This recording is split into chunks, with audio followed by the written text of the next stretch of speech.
Good evening everyone. Sorry, मेरा पहला जो फेसबुक लाइव था, the line was internet was unstable, so that's why वो कनेक्शन टूट गया।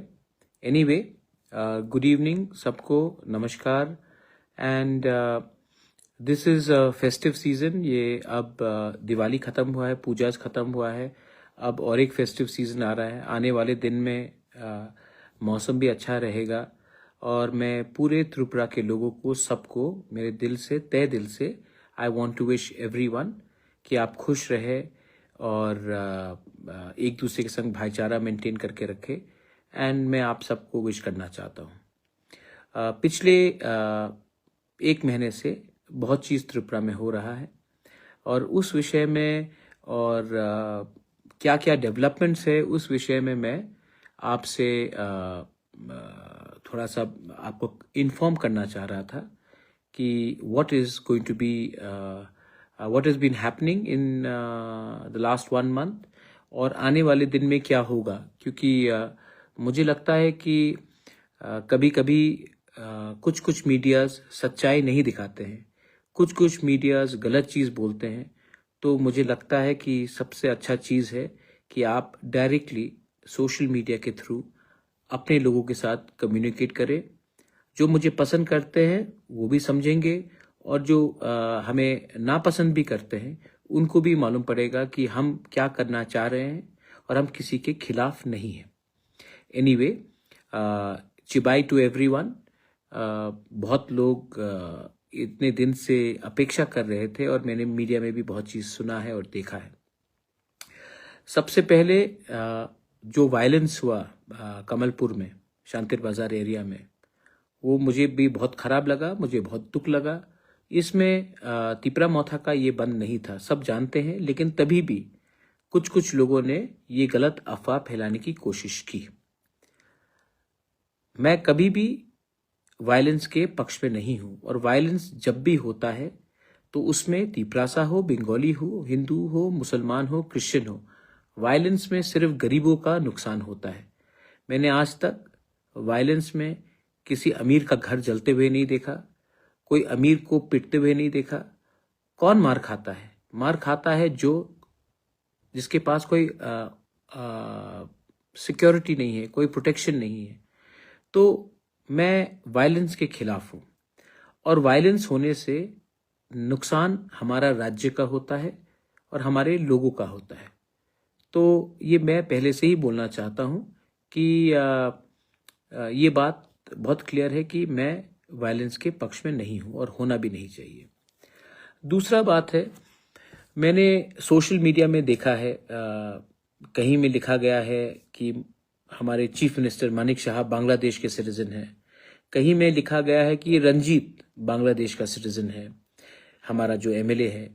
कहीं में लिखा गया है कि बिप्लब देव बांग्लादेश, उनका कार्ड्स, आधार कार्ड हो या नेशनल आइडेंटिटी कार्ड। ये फेक न्यूज़ जो सोशल मीडिया में दिखाया जा रहा है और सपोर्टर्स अलग अलग दल के इसको सपोर्ट कर रहे हैं।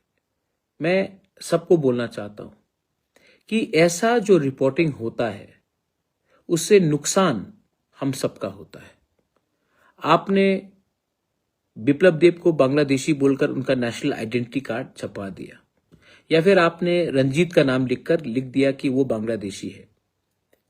मानिक शाह जी जो हमारे मुख्यमंत्री हैं, कॉन्स्टिट्यूशनली इलेक्टेड मुख्यमंत्री है, उनका भी आईडी कार्ड छपाया गया। आज हम लोग पॉलिटिकली, मानिक सरकार के बारे में ये किया गया।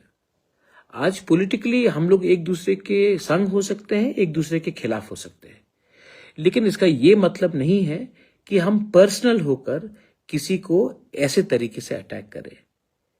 और जो सोशल मीडिया हैंडल्स में ये दिखाया जा रहा है, मैं अपने सपोर्टर्स को और जो रिस्पॉन्सिबल लोग हैं, जो पोजीशन ऑफ इन्फ्लुएंस में हैं, उनको भी मैं बताना चाहता हूं, इससे आपका पहला समय नष्ट हो रहा है, सोसाइटी में जहर फैलवाया जा रहा है और किसी का सोल्यूशन भी नहीं हो रहा है। अगर सोल्यूशन चाहिए तो सोशल मीडिया में ना फाइट करके आप ग्राउंड में आकर एक दूसरे से बात कीजिए। मैंने 2 दिन पहले देखा कि रंजीत के खिलाफ कुछ लिखा गया हेडलाइंस त्रिपुरा में। मैं प्रणब बाबू को भी जानता हूं, मैंने उनसे भी बात किया, मैंने रंजीत से भी बात किया। और इस इश्यू को अगर आपको सोल्यूशन लाना है तो कोई ना जर्नलिस्ट एसोसिएशन, ना कोई तिपरासा मोथा करके हमारे तिपरासा ऑर्गेनाइजेशन सोल्यूशन कर सकता है। सोल्यूशन होगा जब हम लोग तीनों बैठकर एक दूसरे को समझेंगे कि ऐसे रकम के सोशल मीडिया पोस्ट में या फिर इस तरफ से हो या उस तरफ से हो, किसी का फायदा नहीं है। जरूर रंजीत को दुख लगा है क्योंकि वो हिंदुस्तान का इलेक्टेड एमएलए है और ये मीडिया को नहीं कवर करना चाहिए था। लेकिन मैंने प्रणब बाबू से भी बात किया और उन्होंने कहा कि ये उन्होंने खुद नहीं किया, 100 लोग उनके नीचे काम करते हैं और वो लोगों ने इसको शायद छपाया है, इसको हटा भी दिया जाएगा। लेकिन बिप्लब देब के खिलाफ भी ये लिखा गया कि वो बांग्लादेशी सिटीजन है, वो एमपी है। मानिक शाह जी जो हमारे मुख्यमंत्री, उसके खिलाफ भी। तो ये कौन करवा रहा है, ये कौन ये लड़ाई करवा रहा है? हमको भी अपने अंदर विचार करना चाहिए। हमको ये जो फेक आईडीज जो किया जा रहा है, ये कौन करवा रहा है और इसमें फायदा किसका है? ये आईबी, पुलिस, सबको इसमें विचार करना चाहिए क्योंकि इससे फायदा मुझे लगता है बांग्लादेश को हो रहा है। और आप लोग शायद जानते नहीं हैं कि बांग्लादेश में आज के दिन पिछले 2-3 महीने से पाकिस्तान के ब्रिगेडियर्स चिटागोंग हिल पोर्ट्स में बैठे हुए हैं। पाकिस्तान के जनरल्स बांग्लादेश ढाका में बैठे हुए हैं। सब कह रहे कि वो मेडिकल एड देने आए हैं। मेडिकल एड देने के लिए कोई डॉक्टर आएगा, ब्रिगेडियर और जनरल नहीं आएगा, लेकिन ब्रिगेडियर और जनरल आ रहे हैं। और मुझे लगता है कि जब अगले साल पाकिस्तान में, बांग्लादेश में इलेक्शन होगा फरवरी-मार्च में, तब एक एंटी इंडिया सरकार बनेगी। ये एंटी इंडिया सरकार जब इंडिया के खिलाफ कुछ करेगा, वो मुंबई में कुछ नहीं करेगा, वो दिल्ली, राजस्थान, उत्तर प्रदेश में कुछ नहीं करेगा। उनका पहला लक्ष्य होगा बंगाल और नॉर्थ ईस्ट, और नॉर्थ ईस्ट में सबसे पहले आसाम, मेघालय और अपना त्रिपुरा में आतंक फैलाना, जहर फैलाना और कम्युनल डिस्टर्बेंस करवाना। तो इस समय पॉलिटिक्स से बड़ा नेशनल सिक्योरिटी है, और नेशनल सिक्योरिटी ना इंडिविजुअल से कुछ मतलब नहीं रखता। तिपरा मोथा इतना इंपॉर्टेंट नहीं है, सीपीएम, बीजेपी, कांग्रेस इतना इंपॉर्टेंट नहीं है जितना देश का रक्षा, सुरक्षा, हमारे नागरिकों का सुरक्षा और रक्षा। इसी के लिए मैं अपील करता हूं कि ये जो जहर फैलवाया जा रहा है सोशल मीडिया में एक दूसरे के खिलाफ, और जो लोग समझ नहीं पा रहे हैं, मैं उनको भी हाथ जोड़कर बोलना चाहता हूं कि एक बड़ा खेल हुआ जा रहा है, उसको आप नहीं समझ रहे हैं, लेकिन नेशनल और इंटरनेशनल लेवल में खिलवाया जा रहा है। नेपाल में 2-3 दिन के अंदर प्राइम मिनिस्टर और प्रेसिडेंट को हटाया गया, बांग्लादेश में भी वही चीज करवाया गया। ये कौन करवा रहा है आपको समझना पड़ेगा, और इसमें इंडिया और नॉर्थ ईस्ट इंडिया खतरे में है। हमारा फाइट प्रणब सरकार वर्सेस रंजीत देव वर्मा नहीं होना चाहिए। हमारा फाइट तिपरा मोथा, बीजेपी, सीपीएम, कांग्रेस नहीं होना चाहिए। ये लोग समझ नहीं पा रहे हैं।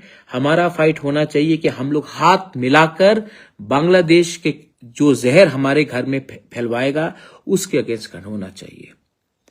National security is bigger than political importance, और मैं सबसे पहले ये बात बोलना चाहता हूं, प्लीज अंडरस्टैंड, बांग्लादेश हिंदुस्तान का दोस्त नहीं है। चाकमा हो, हिंदू बंगाली हो, क्रिश्चियन हो, तिपरासा हो, मॉग हो, कोई भी हो, उनका हमारे ऊपर बहुत खराब तरीके से नजर है।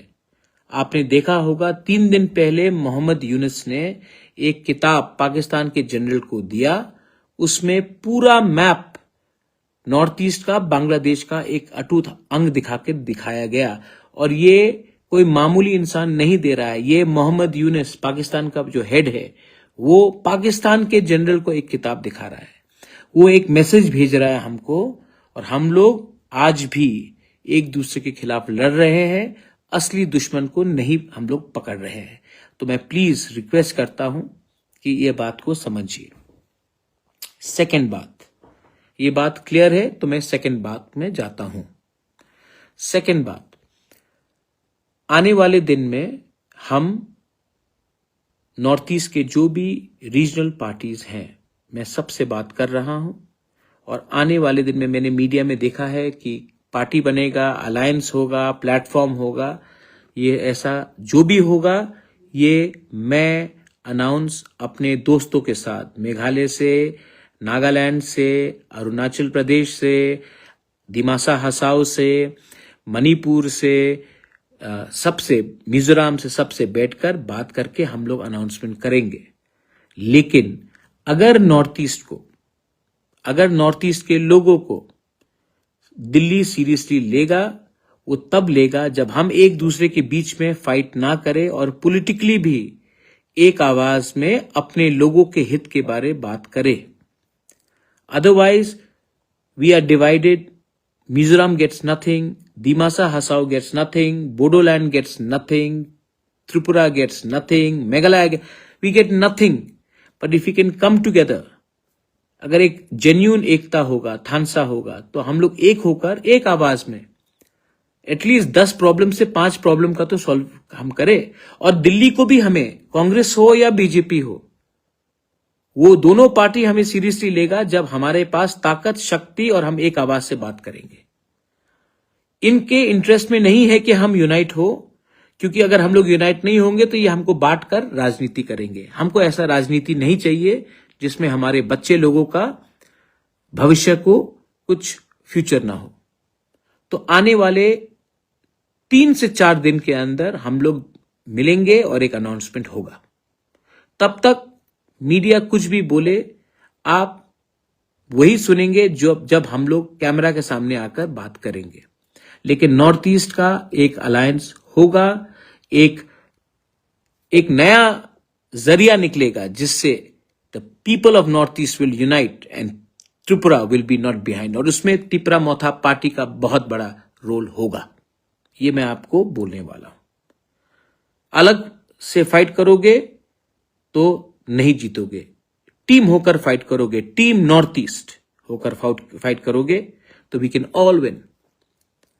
तो ये मेरा दूसरा पॉइंट था। तीसरा पॉइंट, 3 तारीख को सुप्रीम कोर्ट में वीसी इलेक्शन का हियरिंग होगा। उसके थोड़े दिन बाद जो बिल्स हमने स्टेट गवर्नमेंट को भेजा है, गवर्नर को भेजने के लिए थ्रू एडीसी, जिसमें कस्टमरी लॉ बिल्स है, जिसमें अपना लैंड राइट्स का बिल है, वो भी सुप्रीम कोर्ट में सुनाया जाएगा। मैं समझ चुका हूं कि सिर्फ पॉलिटिक्स करने से कुछ नहीं मिलेगा, कोर्ट में भी जाना पड़ेगा, जमीन में भी रहना पड़ेगा और पॉलिटिकली भी फाइट करना पड़ेगा। तीनों चीज साइड बाय साइड करना पड़ेगा। इसमें आई होप कि सुप्रीम कोर्ट हमें न्याय देगा, क्योंकि मुझे नहीं लगता है कि गवर्नमेंट के पास कुछ रास्ता है। सब बोलते हैं कि राजतंत्र खत्म हो गया। मैं स्वीकार करता हूं कि राजतंत्र खत्म हो गया, लेकिन ये कैसा गणतंत्रता है जहां में 10 साल हो गया एक इलेक्शन होकर, और 10 साल से आप वीसी इलेक्शन नहीं कर रहे हो। पंचायत कर दिया, असेंबली कर दिया, लोकसभा कर दिया, म्युनिसिपल अगरतला का इलेक्शन करा दिया, लेकिन एडीसी इलेक्शन में वीसी नहीं हुआ। 10 साल होने को है और आप बोलते हैं कि राजतंत्र खत्म होने के बाद गणतंत्रता है। ये तो ना राजतंत्र है ना गणतंत्रता है। इसमें हमारे गरीब तिपरासा को नुकसान हो रहा है, और सुप्रीम कोर्ट, मैं आशा करता हूं कि इसमें एक बहुत स्ट्रांग डिसीजन लोगों के हित के लिए लेगा। ये दूसरा इंफॉर्मेशन है। और लास्ट इंफॉर्मेशन, तिपरासा अकॉर्ड। थोड़े दिन पहले मेरी मुलाकात मुख्यमंत्री से हुई। मैंने मुख्यमंत्री को कहा कि अगर बात ऐसे चलते रहेगा तो इसमें स्टेट का नुकसान हो रहा है। त्रिपुरा का जनजाति, त्रिपुरा का तिपरासा बंगाली के खिलाफ नहीं है, हम अपना अधिकार चाहते हैं, किसी का अधिकार छीनना नहीं चाहते हैं। तो ये जो प्रोसेस तिपरासा अकॉर्ड का है, बहुत दिन हो चुका है। आप इसमें निर्णय जल्दी लीजिए, वरना हमें भी सोचना पड़ेगा आने वाले दिन में मैं क्या करूंगा। चीफ मिनिस्टर ने अच्छे तरीके से बात सुना और उन्होंने मुझे आश्वासन दिया कि वो जल्द से जल्द कुछ करेंगे। दिल्ली से भी मुझे होम मिनिस्ट्री का फोन आया और उन्होंने कहा है कि जो तिपरासा अकॉर्ड पिछले 2-3 महीने से रुक गया था, क्योंकि 2-3 लोग थे जो नहीं चाहते थे कि अकॉर्ड हो, अब दिल्ली ने भी कहा है कि इसको वो आगे ले जाएंगे। ये क्यों हुआ? क्योंकि इसमें आपका सपोर्ट था, आपका प्रेशर था। हम लोग एक रहे, टूटे नहीं। इसके लिए आज ये बात फिर से आगे चलेगा, लेकिन हमें भी सतर्क रहना है। ताली इतना जल्दी नहीं मारना है, खुशी इतना जल्दी नहीं होना। जब तक नहीं होगा, हमको अपने तरफ से एक रहना पड़ेगा, सतर्क रहना पड़ेगा और दरकार हो तो प्रेशर भी रखना पड़ेगा। लेकिन प्लीज, ये तिपरासा अकॉर्ड बंगाली के खिलाफ नहीं है। हमारे बच्चे का अधिकार, हमारे बच्चे का भविष्य, हमारा कल के लिए ये तिपरासा अकॉर्ड को होना जरूरी है। और जो बात सीएम से मेरी हुई उस रात और उसके बाद दिल्ली से भी जो फोन आया, तो मैं आशा करता हूं कि ये बात आगे बढ़ेगा। और मुझे लगा कि ये बात मैं थ्रू मीडिया नहीं, डायरेक्टली सोशल मीडिया में आकर आप सबको बोल दूं। तो ये आखिरी बात था। तो मैंने आज अलग अलग बात रखा है। पहला बात है, सबसे इंपॉर्टेंट बात है, अगर बात को आगे बढ़ना है तो त्रिपुरा में शांति रहना पड़ेगा।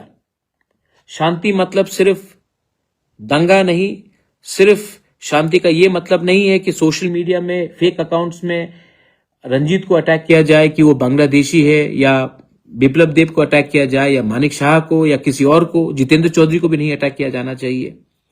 और सोशल मीडिया में भी जहर नहीं फैलाना चाहिए। ये पहला ग्राउंड कंडीशन होना चाहिए बात को आगे बढ़ने के लिए। बहुत बंगालीज लोग बोलते हैं कि तिपरासा लोग टैक्स क्यों नहीं पे करते, चाइनीज, मंगोलियन, चाइनीज आंटी। गलत बात, ये नहीं होना चाहिए। और हमारे तिपरासा को भी समझना चाहिए कि हर बंगाली जो हिंदुस्तान का है वो बांग्लादेशी नहीं है। हमको भी डिस्टिंग्विश करना चाहिए कौन बांग्लादेशी है और कौन हिंदुस्तान का बंगाली है। तभी तो भाईचारा रहेगा, तभी तो शांति रहेगा। एक दूसरे को उकसाने से नुकसान हम दोनों का है और फायदा किसका है? फिर से मेरे दोस्त, बांग्लादेश का, जो तैयारी कर रहा है हमारे घर में आग लगाने के लिए। और ये मत भूलिए कि अगर हम एक रहेंगे तो चाकला रोशनाबाद, कुमिल्ला, ब्राह्मणबाड़ी, कॉक्स बाजार, चिटगांव, बांदरबन, वहां में हम अपना इन्फ्लुएंस दिखा सकते हैं। लेकिन वो तभी संभव होगा जब जहर दोनों तरफ से नहीं फैलाया जाएगा। घर को एक रखो, तब हम वहां में नजर रख सकते हैं। ये मेरा मैसेज है टू एवरीवन। मैं जानता हूं कि मेरे जो विरुद्ध हैं उनके दिल में भी लगा होगा कि आज प्रद्युत ने ठीक बात बोला, लेकिन हमारा पोजीशन हमेशा परमानेंट सोल्यूशन का है and we will not compromise. और कोई हमें खरीद नहीं सकता, कोई हमें कमजोर नहीं कर सकता जब तक मैं अपनी जगह में खड़ा हूं, अपने लोगों के लिए खड़ा हूं और आप मेरे साथ, गरीब लोग मेरे साथ एक आवाज में एक जगह में रहेंगे। दिल्ली भी ये बात समझ चुका है, राज्य सरकार में भी जो लोग नहीं समझ रहे थे उनको समझ में आएगा, आ रहा है। बोलेंगे नहीं लेकिन आएगा। और पॉलिटिक्स कम करो, बच्चे के भविष्य के बारे में ज्यादा सोचो। This is my message to everyone. Once again, be strong, be together. और ये जो नकली गलत चीज हो रहा है, अपने एमएलए को बांग्लादेशी सिटीजन बोलकर, ये कौन सा रकम का जर्नलिज्म हुआ? या किसी और को कुछ और बोलकर ये कैसे रकम? तो ये सब चीज बंद कीजिए। सामने फेस टू फेस बैठिए, मैं बैठवाता हूं और मैं आप दोनों का हाथ मिलवाता हूं। मैसेज भी जाएगा कि हम लोग मेच्योर हैं और एक दूसरे के खिलाफ नहीं है। मैं दोनों तरफ से, मैं न्यूट्रल होकर दोनों तरफ को बोल रहा हूं। इससे नुकसान हम दोनों का है और फायदा किसी और का है। My message to everyone, spring आएगा, क्रिसमस आएगा, हमारे आने वाले दिन में और लोकल फेस्टिवल्स भी है, न्यू ईयर्स है, नया साल आने वाला है। नया रकम का अप्रोच लीजिए और नया त्रिपुरा बनाइए। पुराना त्रिपुरा में जो 1949 के बाद आया है उसमें हमने राजनीति देखा है, दंगा देखा है, पॉलिटिक्स देखा है। हम नया त्रिपुरा में कुछ और देखना चाहते हैं, उन्नति देखना चाहते हैं, भाईचारा देखना चाहते हैं, डेवलपमेंट देखना चाहते हैं। डेवलपमेंट कभी नहीं होगा जब पॉलिटिक्स डेवलपमेंट से ज्यादा समय आपका खाएगा। बेलाई नोहाम्बाई, खुलुंखा, हर कहाम, जय हिंद।